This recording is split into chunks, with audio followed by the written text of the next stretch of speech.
Mga guys, welcome to my vlog.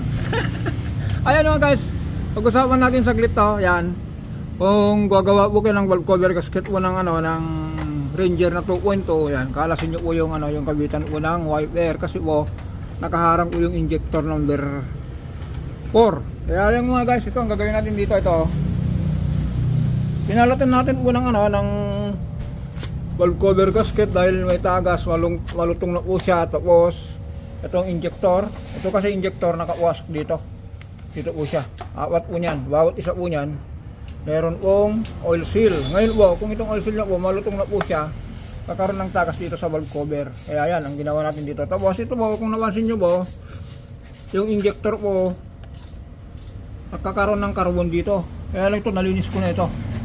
Kung kasi nyo po, lininis ko na po yan, kinabras ko na yan. Pero reminder mga guys, kung mag-grind po kayo ng ganito, maglinis po kayo, huwag yung i-grind yung dulo nito dito lang, hanggang dito lang para malinis.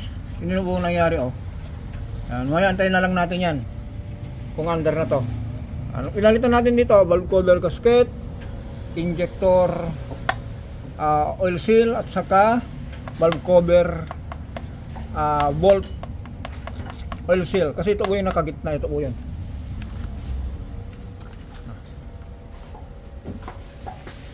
Ito po yun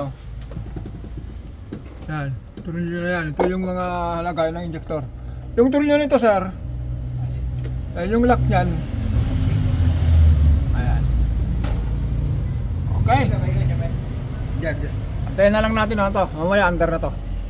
Ayan mga guys, sabi ko magpapa-under na tayo, pero hindi muna. Kasi mga guys, dinala rito sa atin to, umiilaw yung bomba ng langis, pero meron akong suspetsa rito. Pero ang una natin ginawa dito mga guys, yung mga tagas muna bago tayo pumunta rito sa sa baba. Ayan, di ba po, pinalitan natin itong itong valve cover gasket, tapos itong bomba ng langis. Ngayon mga guys, ayan, nakita na natin yung problema nung umiilaw yung bomba ng langis. Kaya ito nangyari po. Natin po yan, durog dito po yan buti nga po, kahit po paano meron pang natitirang nakakayod pa siya. Kaya lang po, yung kayod niya ng ng langis nasa na lang siya, nasa 30% o kaya 50%. Kaya yung bomba ng langis hindi na po mabigay ng tamang pressure, kaya hindi niya mapatay yung yung oil sending unit po mga guys ay hindi na kayang i-send yung langis na, o kaya yung pressure po kinukulang na po, kaya ito po hindi na po makakuha ng tamang signal. Kaya yung oil sending unit naka-stay dun sa dashboard. Kaya yan mga guys, yan, binaba natin itong itong crankcase niya. Yan, binuksan natin ito, meron lang 4 na tornilyo. Ito, ginamitan natin ng special tools dahil sa mga work po kailangan talaga ng ganyan. Ito po yun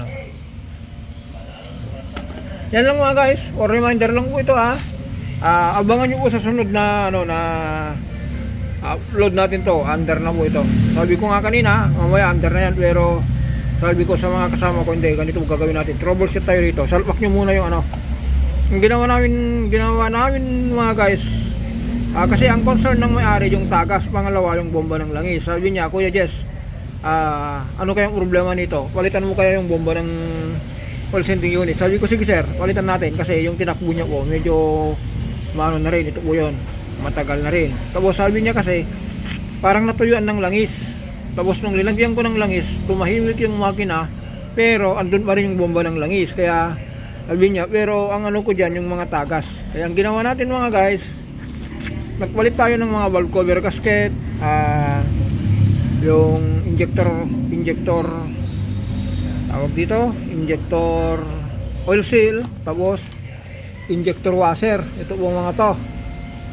Yan, kasi nagkarbon na rin po siya. Yan. Ngayon mga guys, ay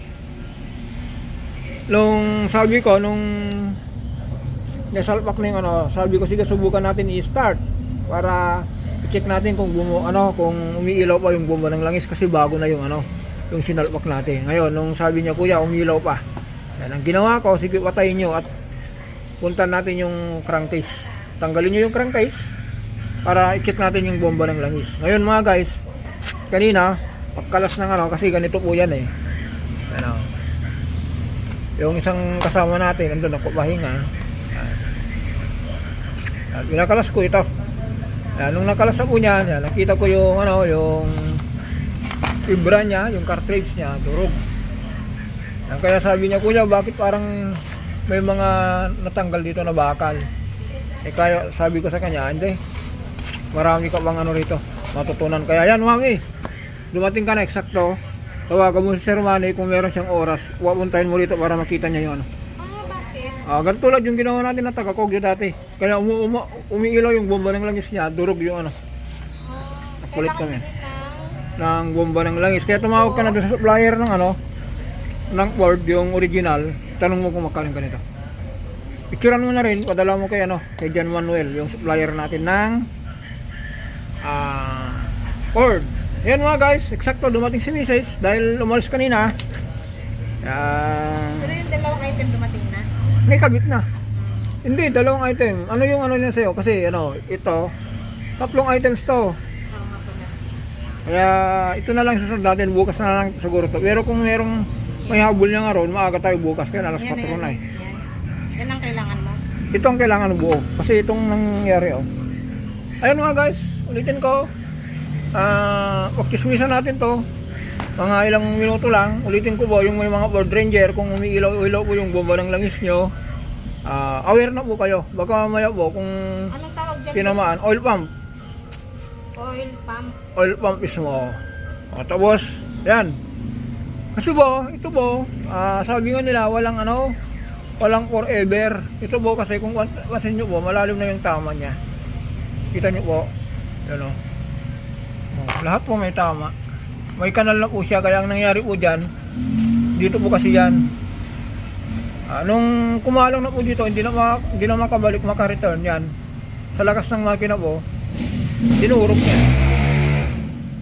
Okay. Yan, mamaya iligpit na natin to bukas. Panda na tayo rito. Kita ko rin kay boss yun. Oo. Yan, tawagan mo si Sir, ano, yung may-ari at para usap tayo. Yan mga guys, ulitin ko po. Unang-una po, yung change oil nyo po, huwag nyo pong overuse. O kaya, hanggat maaari po, yung kung full synthetic, kung 10,000 po yung naka-recommend sa inyo, gawin nyo na lang po, gawin nyo na lang pong Ito na si Boss Manny Jess. gawin nyo na lang, kung 10,000 na naka-recommend, gawin yung 8,000, mag-less kayo ng 2,000 para sa ano, para sa traffic. Si Boss Manny. Ako sabi natin yung may-ari. Hello sir! Ito ba? Ano? May video po kayo? Ayan, naka-video na.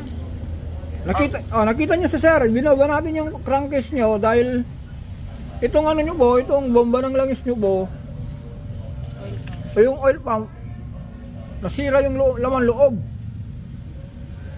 Ito po, basag-basag. Nakita nyo po?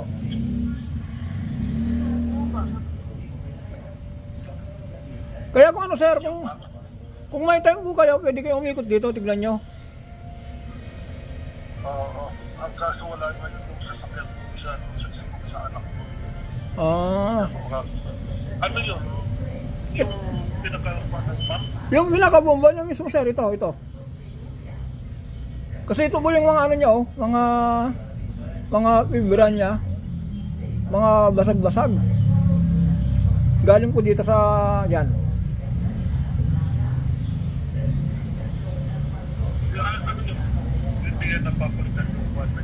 Bali ano sir, ang babalitan po natin dito, itong ano po, itong buong bomba.